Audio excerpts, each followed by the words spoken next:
Hi there, Shingirai here again with another update on portfolio performance over the past week.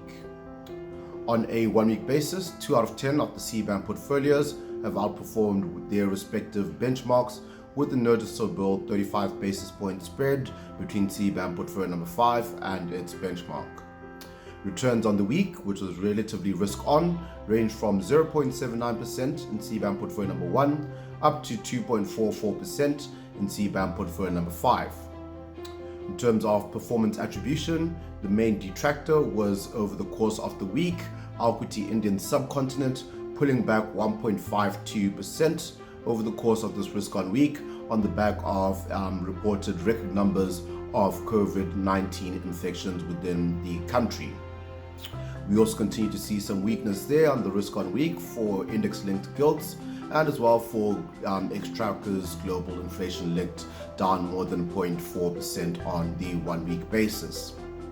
In terms of contributors to performance, we saw some significant rebounds for European equities, which we had seen some weakness for coming in further into the year based on the uncertainty around the efficacy of the vaccination programs and the next round of fiscal or stimulus going into the economic region.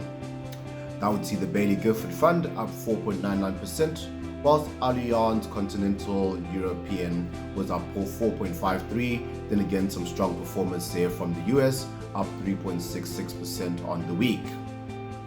What I'd note here is that global government bonds globally have been down on the week, which is really on a risk-on sentiment, and then only 4 out of our universe of funds returned a return less than 0% on the week.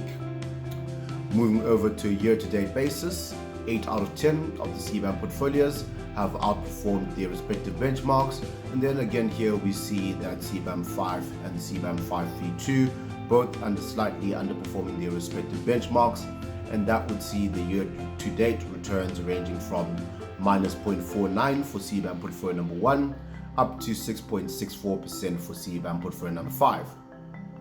The narrative continues to play out with physical gold and gilts and all stocks gilts all being down more than 6.49% on a year-to-date basis, again echoing the risk-on sentiment that we've been seeing through the markets coming into 2021.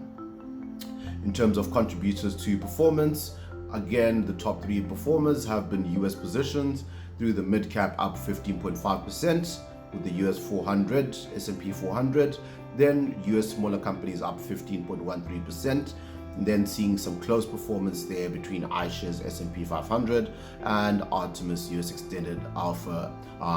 returning to 10.25% and 10.26% respectively.